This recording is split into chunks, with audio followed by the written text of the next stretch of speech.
Welcome back to the multiplayer survival game template and Dismemberment and BoneBreak system integration. For step 8, we're going to be looking at the BPINT character. So the interface for character, and we're going to be looking at the damage controller, and this should be based in SGT blueprints and somewhere in here interfaces maybe. Yep. And inside interfaces, we're going to be looking for game and BP int character. Skadoosh. Close all the tabs, close tab. Right, so what we want to find is the damage event. Open this up, scroll down, and we're wanting to add a hit result to this. Easiest option is click on the input, hit result, and let's call it hit result as well. Cool. Compile, save. This might cause a couple of errors and a few blueprints at the moment. So if we just save all, that'll just hopefully mitigate that issue. So for step 9, what we're going to do is we're going to fire open the BoneBreak logic only character. If I can find out where it is. Where did I hide this bad boy? Characters, logic only, and fire this up. So what's happening is the mesh that we have using different traces than the survival kit. So we just want to make sure that we can actually hit. It accepts damage, it accepts hits. So we click on the mesh here, and then we go to the details tab, and then we're going to look for collision. Collision, so collision presets. And we want to tick visibility. This is going to mean that I believe all the holdables are working on the visibility channel, trace channel, and that should allow us to do this, opposed to an independent weapon channel. Cool.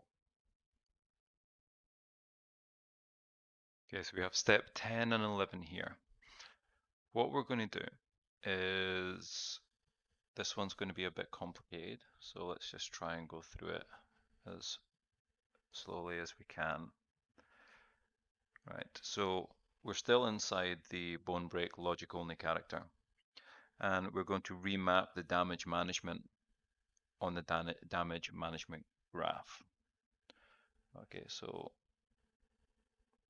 let's graph some in. So damage management graph, just pull up which one I'm looking for. I'm looking for the DABB receive point damage server. Excellent. And I'm going to bring in event damage, event. Now this is going to be the interface call that we've just updated in the last wee bit. So let's see what we're going to attach here. Drag off the damage onto a mount, and we're going to break the hit result. So let's break this.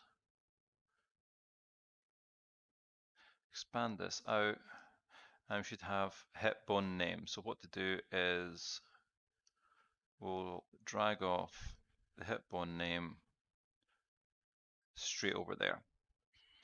That should give us the result we want. And then we need to find some nodes across here. Where are we going? Where are we going? Where are we going? Where are we go? Nope.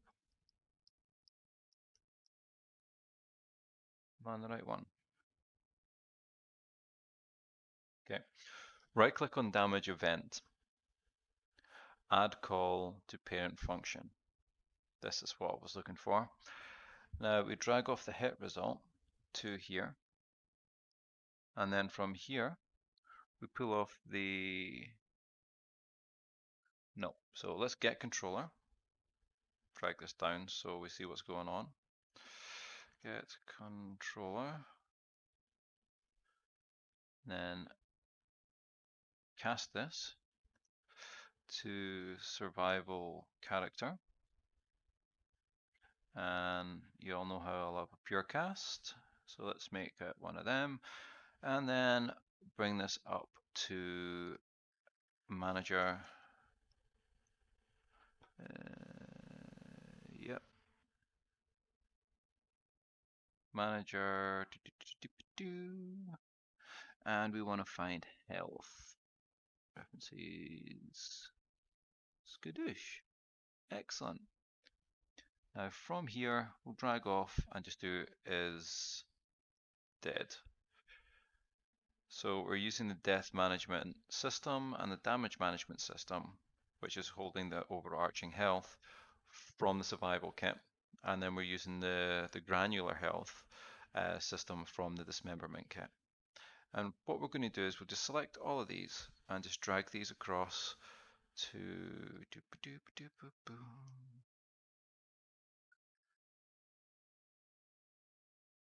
and causes death, bring that down here, and we want to take this off from here.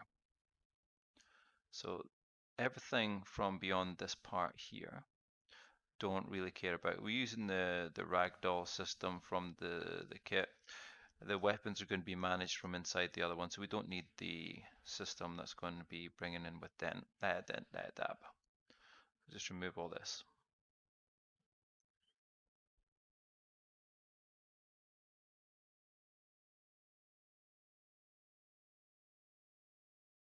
And we'll copy the damage passed to main HP to parent damage event.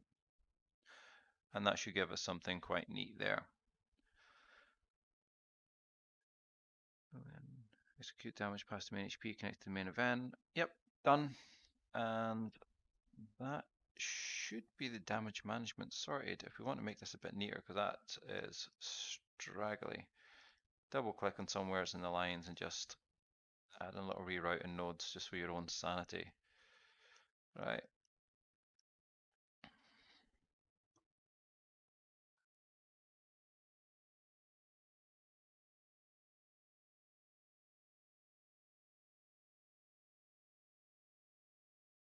There we go.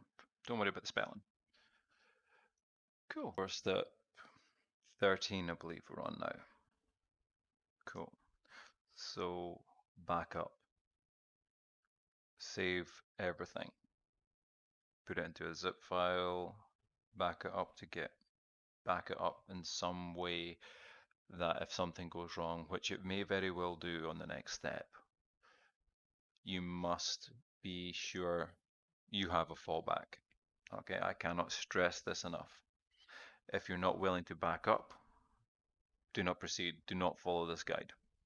Okay, so what we're going to do here is we're going to reparent all of the animations without having to update the animation blueprints.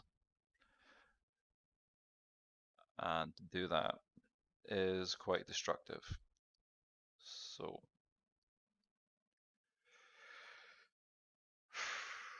now we go to the SGT. Now we need to be very precise with this. Do not do this unless you are 100% sure you know what you're doing. So SGT, meshes, character, SK, SGT, mannequin, skeleton.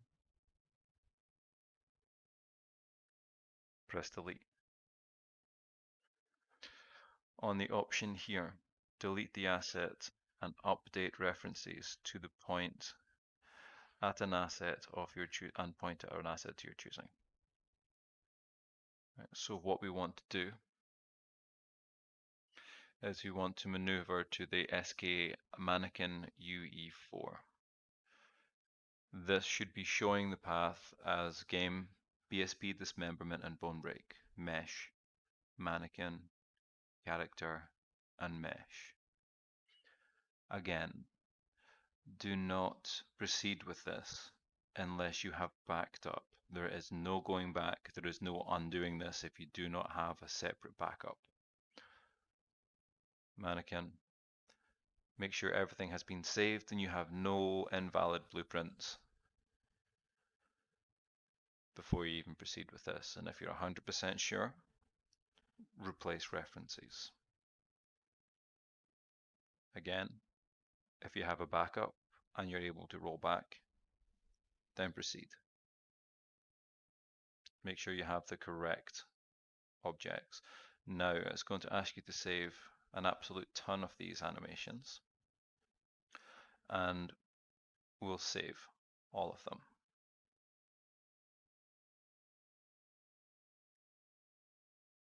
Save, file, save all. Okay, well done. So the reason we've done this is for all of the crawl animations, any bespoke animations that would be on, say for example, the hammer or anything like that, will allow us to automatically just use with the correct skeleton.